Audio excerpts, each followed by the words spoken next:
দর্শক দেখছেন বাংলাদেশ মেইল, আপনাদের সাথে আছি আমি মোহাম্মদ জাহিরুল ইসলাম।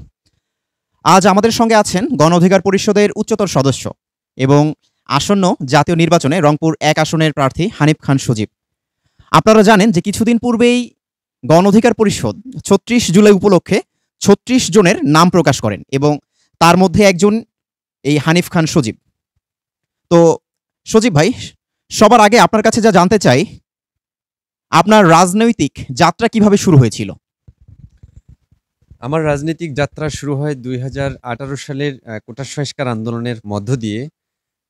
আমি ২০১৮ সালে কোটা সংস্কার আন্দোলন রংপুরে আমি নেতৃত্ব দিয়েছিলাম, সমন্বয় করেছিলাম এবং এর পরবর্তীতে দেশের বিভিন্ন গুরুত্বপূর্ণ জাতীয় আন্দোলন সংগ্রামে আমি সবসময় সম্মুখভাগ থেকে আ সংগ্রাম করেছি। পাশাপাশি ২০২৪-এর গণ অভ্যুত্থানে আমি একজন সামনের সারির সম্মুখ যোদ্ধা। আর এভাবেই আমরা রাজনীতিতে প্রবেশ। আপনার গণ অধিকার পরিষদে যোগ দেওয়ার মূল কারণ কি ছিল? ২০১৮ সালের কোটা সংস্কার আন্দোলন পরবর্তীতে আমাদের রাজনীতিতে যখন বড় ধরনের একটি সংকট দেখা দিয়েছিল যে মানুষ রাজনীতি থেকে বিমুখ, তরুণরা রাজনীতি থেকে বিমুখ। আ রাজনীতি আসলে এই নামটিই অনেকের সহ্য করার আ পক্ষে ছিল না।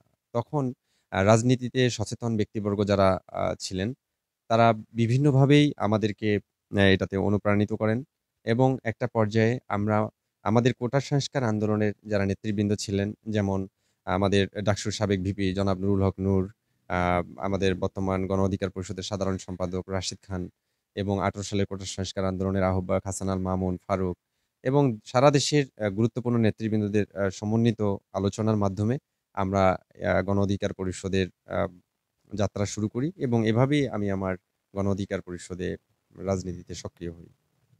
আচ্ছা সজীব ভাই, আপনার এলাকায় অর্থাৎ রংপুরের সবচেয়ে বড় সমস্যা কি বলে আপনি মনে করেন?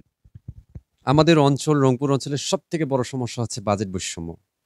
আর বাজেট বৈষম্যের কারণে আমাদের এখানে শিক্ষা খাত, তারপর হচ্ছে শিল্প খাত, কৃষি খাত, স্বাস্থ্য খাত, এই সবগুলো যোগাযোগ খাত, সবগুলোই অনুন্নত। আমাদের এই বাজেট বৈষম্যের কারণে আমাদের এইরকম খাতগুলো এখন অবধি পর্যন্ত মানুষ যে এখানে নাগরিকদের যে সুযোগ সুবিধাগুলো পাওয়া দরকার ছিল সে থেকে বঞ্চিত। পাশাপাশি আমাদের এই অঞ্চলে আরেকটি বড় সমস্যা হচ্ছে আমরা তিস্তার অববাহিকায় অবস্থিত। আর তিস্তা যেহেতু আমাদের বর্ষা মৌসুমে প্লাবিত হয়, ২ অঞ্চলের মানুষ অত্যন্ত বর্ষা মৌসুমে তারা কষ্টের মধ্যে থাকেন। পাশাপাশি শুকনো মৌসুমে এই ২ চরাঞ্চল হয় মরুভূমির মতো। যেখানে পানির অভাবে কৃষি কাজ ব্যাহত হয়। যেহেতু এটি একটি কৃষি অঞ্চল, এই তিস্তাকে কেন্দ্র করে আমাদের এই অঞ্চলে কৃষির উৎপাদন এবং কৃষির সাথে ওতপ্রোতভাবে জড়িত। সেক্ষেত্রে আমাদের আ তিস্তার যে মহাপরিকল্পনা আমরা দীর্ঘদিন যাবত যে দাবি করে আসতেছি সরকারের কাছে, আ তো এই দাবির মধ্য থেকে এখন অব্দি পর্যন্ত এই তিস্তা পরিকল্পনা বাস্তবায়ন না হওয়ার কারণে আমাদের এই সমস্যা দীর্ঘায়িত হচ্ছে। আপনার কৃষি নির্ভর এই রংপুর অঞ্চলে কৃষকদের জন্য বিশেষ কোনো উদ্যোগ নেওয়া হয়েছে কিনা? কিংবা আপনি ভবিষ্যতে এমন কোনো পরিকল্পনা করছেন কিনা? আমাদের যেহেতু এই অঞ্চলে কৃষি নির্ভর একটি অঞ্চল এবং এখানে ৭০ থেকে ৮০ ভাগ মানুষ কৃষির সাথে ওতপ্রোতভাবে জড়িত। আমার জায়গা থেকে এবং বিভিন্নভাবে আমি কৃষকদের কাছে আ সবসময় বিভিন্ন তথ্য-উপাত্ত সংগ্রহের জন্য তাদের নিকটস্থ হই এবং পাশাপাশি আমি যেহেতু একজন কৃষক পরিবারের সন্তান, সে জায়গা থেকে আমি দেখেছি যে কৃষকদের যেভাবে সরকারি জায়গা থেকে তাদের পাশে থাকা দরকার, সেই জায়গা থেকে এখন অব্দি পর্যন্ত কৃষকদের পাশে সেভাবে আমরা সরকারকে দেখতে পাইনি। আমাদের জায়গা থেকে তারুণ্য নির্ভর গণ অধিকার পরিষদের পক্ষ থেকে আমরা যদি আ সেই জায়গায় যেতে পারি তাহলে কৃষকদের জন্য প্রথমত যে কাজটি আমরা করব যে কৃষকদের পণ্য উৎপাদনের ক্ষেত্রে তাদেরকে ন্যায্য মূল্যে সার সরবরাহ করা, উন্নত মানের বীজ সরবরাহ করা এবং কৃষি উৎপাদন আরও সহজলভ্য করার জন্য আধুনিক যে কৃষি যন্ত্রপাতি রয়েছে সেগুলো সঠিকভাবে তাদের কাছে তাদের দোরগোড়ায় পৌঁছে দেওয়া। এবং কৃষকদের উৎপাদিত পণ্য আমরা ন্যায্য মূল্যে সরকারিভাবে যেন সেটি উম সরকার সংগ্রহ করতে পারে এবং কৃষকরাও যেন ন্যায্য মূল্য পায় সেটি আমরা ব্যবস্থা করব ইনশাআল্লাহ। আচ্ছা, ৩৬ জন এমপি প্রার্থীর তালিকায় আপনার নাম আসা আপনার জন্য কি অর্থ বহন করে? ৩৬ জুলাইকে কেন্দ্র করে আমাদের ৩৬ জন এমপি গণ অধিকার পরিষদের পক্ষ থেকে মনোনীত করেছেন। আমরা ৩৬ জুলাইকে ধারণ করি এবং ৩৬ জুলাইকে ধারণ করে আগামীর বাংলাদেশ বিনির্মাণে আমাদের যে এমপি পদপ্রার্থী হিসাবে রংপুর ১ গঙ্গাচড়া আসনে মনোনীত করেছে, আমি সেটি গৌরববোধ করছি। এবং ৩৬ জুলাইয়ে যারা শহীদ হয়েছেন, আহত হয়েছেন, তাদের এই আত্মত্যাগকে ধারণ করে আগামীর বাংলাদেশ সাম্য, মানবিক মর্যাদা এবং ন্যায় ইনসাফ ভিত্তিক রাষ্ট্র কায়েমের জন্য আমরা সর্বোচ্চ চেষ্টা করব, এই আশাবাদ ব্যক্ত করছি। গণ অধিকার পরিষদ কিভাবে তরুণদের রাজনীতিতে যুক্ত করবে? আপনারা দেখে থাকবেন যে ২০১৮ সাল এবং তার পরবর্তীতে ফেসিবাদ যেভাবে কায়েম করেছিল, তার মধ্যে অন্যতম হচ্ছে তারা আইনের অপব্যবহার করেছে, খুন গুমের সাথে ওতপ্রোতভাবে জড়িত ছিল।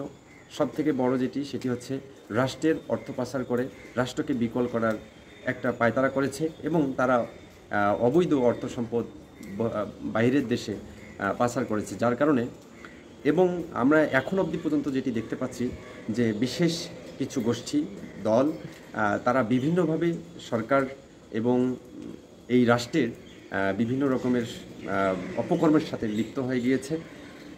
যে জায়গা থেকে গণ অধিকার পরিষদ এখন অবধি পর্যন্ত স্বচ্ছ রয়েছে এবং কোনো রকমের চাঁদাবাজ, ধান্দাবাজ এবং অন্যায় অবিচারের দ্বারস্থ বা এরকম কোনো ট্যাগ আমাদের দলের কোনো নেতাকর্মী এবং দলের বিরুদ্ধে আসেনি। সেই জায়গা থেকে আমরা তরুণদের প্রতি যে বার্তা দিচ্ছি, আগামীর বাংলাদেশ একটি গণতান্ত্রিক সাম্যের বাংলাদেশ বিনির্মাণে, ১৮ কোটি জনগণের বাংলাদেশ বিনির্মাণে, যে একটি স্বচ্ছধারার রাজনীতি প্রতিষ্ঠা, স্বচ্ছধারার কাঠামো প্রতিষ্ঠা এবং খুন গুম, তারপর হচ্ছে অর্থ পাচার, সন্ত্রাস, এগুলোর বাইরে থেকে গণ অধিকার পরিষদ তরুণদেরকে সাথে নিয়ে একটি সাম্যের বাংলাদেশ বিনির্মাণে এগিয়ে যাবে। তার জন্য আমরা আমাদের তরুণরাও আমাদের কাছে স্বতঃস্ফূর্তভাবে যুক্ত হচ্ছেন। আর আমরা আশা করি আগামী দিন আমাদের এই কার্যক্রমের ফলশ্রুতিতে তরুণরা আমাদের দলে ভিড়বেন এবং আমাদেরকে সামনের দিনে এগিয়ে রাখবেন, এই আশাবাদেই থাকবে। আপনি যেমনটি বলছেন যে তরুণরা আপনাদের দলের দিকে আকৃষ্ট হবে। আচ্ছা, প্রধান দুই দল, অর্থাৎ আমরা আগে যেমন দেখেছিলাম যে আওয়ামী লীগ বিএনপি, কিন্তু এখন আমরা দেখছি বিএনপি কিংবা জামাত, অর্থাৎ এটিকে আমরা প্রধান দুই দল বলতে পারি। এই দলগুলোর বাহিরে আপনার গণ অধিকার পরিষদ কী ধরনের ভিন্ন বার্তা দিচ্ছে? আমাদের যেটি ভিন্ন বার্তা হচ্ছে যে চিরাচরিত যে নিয়ম অন্যান্য দলের মধ্যে এখনও বিদ্যমান, আর সেই জায়গা থেকে গণ অধিকার পরিষদ স্বচ্ছধারার রাজনীতিতে একটি সম্প্রীতির বার্তা দিচ্ছে যে আমরা দলমত নির্বিশেষে তরুণদেরকে সাথে নিয়ে আমরা এই দেশ বদলের দিকে এগিয়ে যাব। সেই জায়গা থেকে অন্য অনেক দল বা গোষ্ঠীর মধ্যে যেটি আমরা দেখতে পাচ্ছি যে তারা বিভিন্ন অপকর্মের সাথে লিপ্ত হয়ে যাচ্ছে, সেই জায়গা থেকে গণ অধিকার পরিষদের কোনো নেতাকর্মী এখন অবধি পর্যন্ত এই সকল অপকর্মের কোনো রকমের কোনো তথ্য প্রমাণ কেউ পায়নি বা মিডিয়াতেও আসেনি। সেই জায়গা থেকে আমাদের এটাই স্বচ্ছতা এবং জবাবদিহিতার জায়গা আমরা তরুণদের কাছে এবং এই দেশবাসীর কাছে নিশ্চিত করতে পারছি যে আমাদের দল চিরাচরিত যে বিগত যে দলগুলো কার্যক্রম করেছে তার থেকে অবশ্যই ভিন্ন এবং স্বচ্ছধারার রাজনীতি প্রতিষ্ঠায় আমাদের গণ অধিকার পরিষদ অনেক দূর এগিয়ে আছে এবং তরুণরাও আমাদের এই স্বচ্ছতা জবাবদিহিতার জায়গা থেকে আমাদের দিকে ধাবিত হবে বলে আমরা বিশ্বাস করি। সুষ্ঠু নির্বাচন করতে আপনারা কি উদ্যোগ আশা করছেন সরকারের কাছ থেকে, এবং আপনাদের নিজস্ব কোনো উদ্যোগ আছে কি না? আমাদের প্রথমত জুলাই বিপ্লব পরবর্তীতে এই অন্তর্বর্তীকালীন সরকারের কাছে যে মূল চাওয়া ছিল যে প্রয়োজনীয় সংস্কার করার মধ্য দিয়ে একটি স্থিতিশীল রাজনীতি বা স্থিতিশীল একটি রাষ্ট্র তৈরিতে তারা খুব গুরুত্বপূর্ণ ভূমিকা পালন করবে। কিন্তু ইতিমধ্যে আমরা যেটা দেখতে পাচ্ছি যে আমাদের অন্তর্বর্তীকালীন সরকার যেটা আমাদের ম্যান্ডেটে, এই জনগণের ম্যান্ডেটে, এই বিপ্লবের যারা আহত এবং শহীদ রয়েছেন তাদের ম্যান্ডেটে তারা যে ক্ষমতায় বসেছে, কিন্তু বর্তমানে তারা কম্প্রোমাইজের রাজনীতিতে চলে এসেছে এবং কিছু কিছু দলের সাথে তারা কম্প্রোমাইজ করেই সব কিছু করতেছে। তো সেই জায়গা থেকে যদি কম্প্রোমাইজের রাজনীতি হয় তাহলে আগামী দিনের নির্বাচনে কতটুকু স্বচ্ছতা হবে, এটা একটা প্রশ্ন থেকে যায়। আমরা চাবই যে নির্বাচন হওয়ার পূর্বে অন্তত প্রয়োজনীয় যে সংস্কারগুলো উত্থাপন হয়েছে জাতির কাছে, যেগুলো চলে আসছে, সেগুলো বাস্তবায়ন করার পরে নির্বাচনের দিকে এগিয়ে যাওয়া উচিত। সেক্ষেত্রে মানুষ স্বতঃস্ফূর্ত ভোট দেওয়ার জন্য নির্বাচনে যাবেন এবং আমরাও হয়তো একটা সুন্দর আগামী সরকার ব্যবস্থা পাব। আপনার কাছে সর্বশেষ একটি প্রশ্ন আমরা আপনার কাছ থেকে জানতে চাই যে রাজনীতিতে আসলেই আমরা জানি যে অনেকেই হয়তোবা অসৎ হয়ে যাচ্ছে, এই ধরনের একটা ধারণা আমাদের মাঝে প্রতিফলিত হয়। অর্থাৎ আমরা রাজনীতিবিদ দেখলেই আমরা ভাবি যে সে হয়তোবা সৎ নয়, সে অসৎ একজন ব্যক্তি। আসলে আপনার কাছে আমি জানতে চাই যে রাজনীতিতে সততা ধরে রাখা কতটা কঠিন? রাজনীতিতে সততা ধরে রাখা, আমি মনে করব যে এটা খুব সহজ সমীকরণ। কারণ রাজনীতি সবথেকে, যখন জনমানুষের রাজনীতি গড়ে উঠবে, রাজনীতি থেকে যখন অবৈধ ইনকাম বন্ধ হয়ে যাবে, তখন প্রকৃত অর্থে এখন যতটা রাজনীতিবিদ বা নেতা আমরা দেখতে পাচ্ছি, তখন আর সেটা থাকবে না। আমার মনে হয় যে রাজনীতি থেকে অবৈধ ইনকাম বন্ধ করার চেষ্টা করা উচিত। আর অবৈধ ইনকাম বন্ধ হয়ে গেলে আমার মনে হয় যে প্রকৃত রাজনীতিবিদ বের হয়ে আসবে এবং দেশ আগামী দিন ভালো নেতৃত্ব পাবেন। এখন রাজনীতিতে সততা বলতে অনেকেই ক্ষমতার মসনদে যাওয়ার পর তাদের চরিত্র সম্পর্কে আমরা দেখতে পাই, বিভিন্ন রকমের তাদের অস্বচ্ছতা এবং বিভিন্ন এলিগেশন উত্থাপন হয়। তো এটি হচ্ছে যে ক্ষমতার মসনদে থেকে যদি কেউ অবৈধ পন্থায় ইনকাম করার চিন্তা ভাবনা করে, সেটাকে সঠিক তথ্য প্রমাণের ভিত্তিতে তাদেরকে জনসমক্ষে মুখোশ উন্মোচন করে জাতির কাছে তুলে ধরা উচিত। এবং আমাদের প্রত্যেকটা অবস্থান থেকে আমাদের জনগণকে আগে সচেতন হতে হবে। কারণ যখন অন্যায়কারী তখনই অন্যায় করার সুযোগ পায় যখন তার অন্যায় করার পথটা আমরা তৈরি করে দিই। যদি কেউ অবৈধভাবে ক্ষমতার মসনদে যেতে চায়, সেই জায়গাটায় জনগণই পারে তাদের এই পথটাকে বন্ধ করে দিতে। তার জন্য সচেতনতা দরকার। আর সচেতন হলে আমার মনে হয় রাজনীতি থেকে আসলে অসৎ ইনকাম বন্ধ হয়ে যাবে এবং রাজনীতিতে সততা এবং সততা নেতৃত্ব প্রমাণিত হবে। মূলত আমি ২০১৮ সাল পরবর্তীতে যখন ছাত্র জীবন থেকে আমি একটা ব্যবসার সাথে জড়িত, আপনারা দেখে থাকবেন যে আমি মৌসুমের আমের ব্যবসা করি, ঘির ব্যবসা করি, প্রাকৃতিক চাকের মধুর ব্যবসা করি। আলহামদুলিল্লাহ আমি এই ব্যবসা করে যে আমার লভ্যাংশ আছে তা দিয়ে আমি আমার পরিজন আমি মোটামুটি আলহামদুলিল্লাহ ভালো মতন চলতে পারি। সেই জায়গা থেকে রাষ্ট্রের কোনো সুযোগ সুবিধা আমি কখনো নেওয়ার চেষ্টা করিনি। এই বিপ্লব পরবর্তীতেও গণ অধিকার পরিষদ যেহেতু সামনের সারি থেকে নেতৃত্ব দিয়েছে, তার মধ্যে আমিও একজন জুলাই যোদ্ধা হিসাবে রংপুরে নেতৃত্ব দিয়েছি।